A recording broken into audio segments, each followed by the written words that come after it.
Assalamualaikum warahmatullahi wabarakatuh.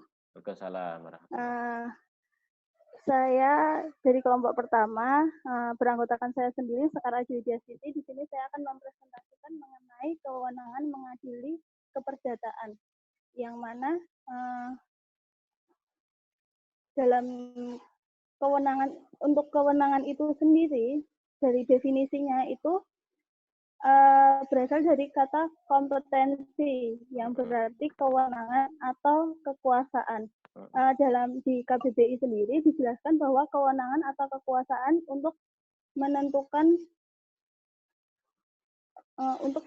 atau memutuskan suatu perkara.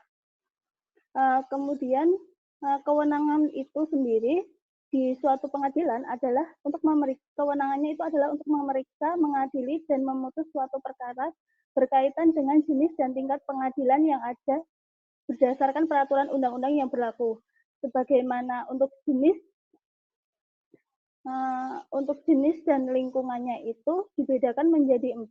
Yang pertama adanya pengadilan umum, yang kedua pengadilan militer, dan pengadilan agama, dan pengadilan tata usaha negara. Itu berdasarkan dengan jenis dan lingkungannya. Kemudian untuk tingkatannya sendiri itu ada tingkatan pertama, yaitu tingkatan pengadilan negeri. Kemudian tingkatan kedua ada pengadilan tinggi atau kasasi. Kemudian tingkat yang ketiga itu Mahkamah Agung, kebalik. Nah, untuk tingkat pengadilan tinggi itu lebih banding, sedangkan untuk Mahkamah Agung itu banding. Nah, di sini ada beberapa cara untuk mengetahui kompetensi atau kewenangan suatu pengadilan untuk memeriksa, mengadili, dan memutuskan suatu perkara. Yang pertama itu dilihat dari pokok sengketanya. Kemudian yang kedua dengan melakukan pembedaan atau atribusi dan delegasi. Kemudian yang ketiga itu dengan melakukan pembedaan atas kompetensi absolut dan relatif. Nah, untuk di keperdataan sendiri itu kewenangan mengadili keperdataan itu dibedakan menjadi 2. Ini dibedakan menjadi 2 yang mana adanya kewenangan yang relatif dan kewenangan absolut.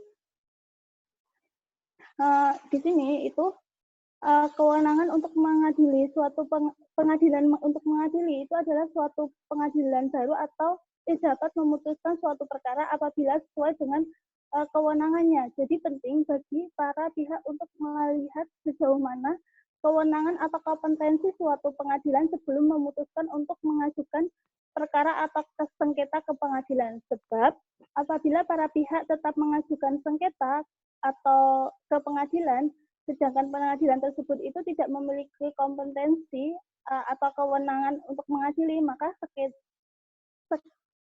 sengketa atau perkara tersebut dinyatakan tidak dapat diterima. Nah, dalam keperdataan kan ada 2. Yang pertama itu relatif dan absolut.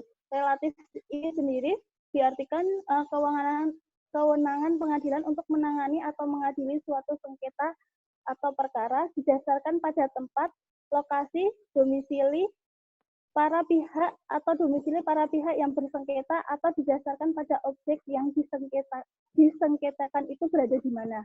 Atau dengan kata lain,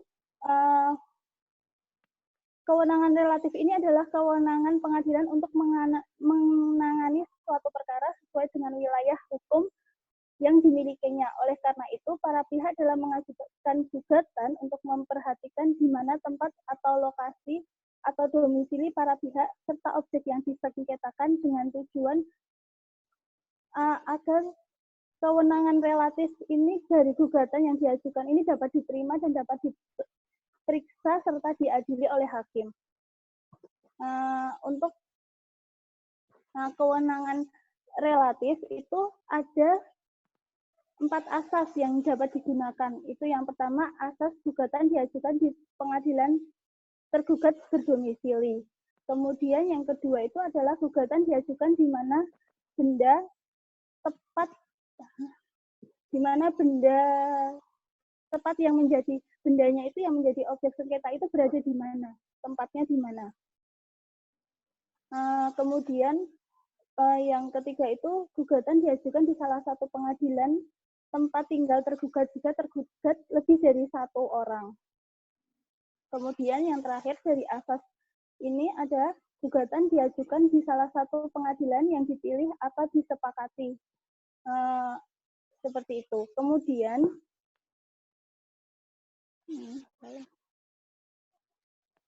kemudian yang kedua itu ada kewenangan yang kewenangan absolut. Yang kewenangan absolut ini diartikan sebagai kewenangan pengadilan mengadili suatu perkara atau sengketa yang didasarkan kepada objek atau materi pokok perkaranya. Untuk lebih lengkapnya ini sebenarnya untuk kewenangan absolut ini dapat dilihat di pasal 10 ayat 1 Undang-Undang Nomor 14 Tahun 1970 yang sekarang telah diubah menjadi Undang-Undang Nomor 48 Tahun 2009 tentang kekuasaan kehakiman. Di mana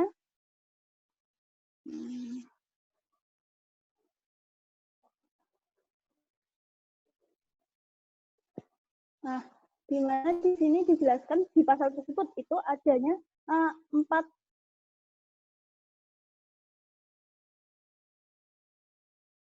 empat kewenangan yang tercantum di situ adalah didasarkan kepada lingkungan kewenangan.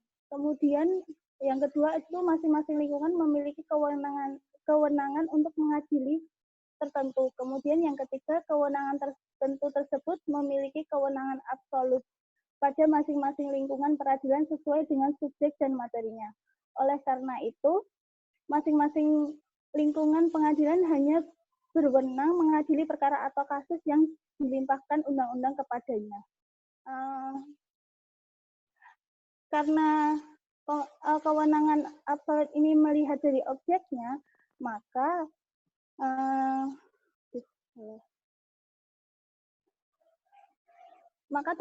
ada 4 jenis pengadilan apabila ditinjau dari aspek kompetensi atau kewenangan absolut. Itu ada pengadilan umum, kewenangan peradilan umum, kewenangan peradilan agama, kewenangan peradilan tata usaha negara, dan kewenangan peradilan militer. Sebagai contoh, mungkin bukan contoh. Nah, di sini ada peradilan umum atau lebih dikenal dengan pengadilan negeri memiliki kewenangan untuk mengadili perkara pidana dan perdata. Tetapi dalam hal perkara permohonan pilot dan sengketa ketenagakerjaan menjadi wewenang pengadilan khusus yang berada di lingkungan peradilan umum, yaitu pengadilan niaga dan pengadilan hubungan industrial. Kemudian untuk kewenangan peradilan agama. Nah, di sini kewenangan peradilan agama antara lain mengenai perkara perkawinan, kemudian talak, cerai, pembatalan perkawinan, beserta dengan akibat hukumnya. Kemudian juga ada meliputi jika kewarisan itu meliputi waris, wasiat, hibah yang dilakukan berdasarkan hukum Islam. Berarti bahwa para pihak tidak harus beragama Islam, tetapi harus didasarkan kepada hukum Islam.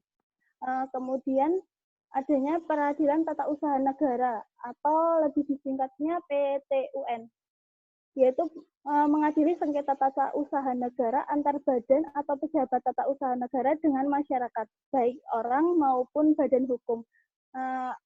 Akibat yang dikeluarkan keputusan dari PTUN ini itu bersifat konkret, individual, dan final. Kemudian yang terakhir ada peradilan militer.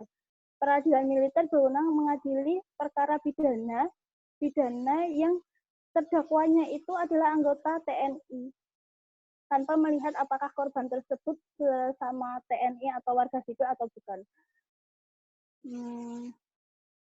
Nah, untuk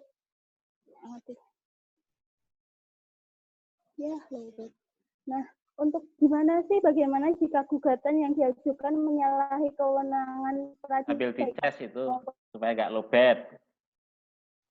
Iya Pak, sebentar.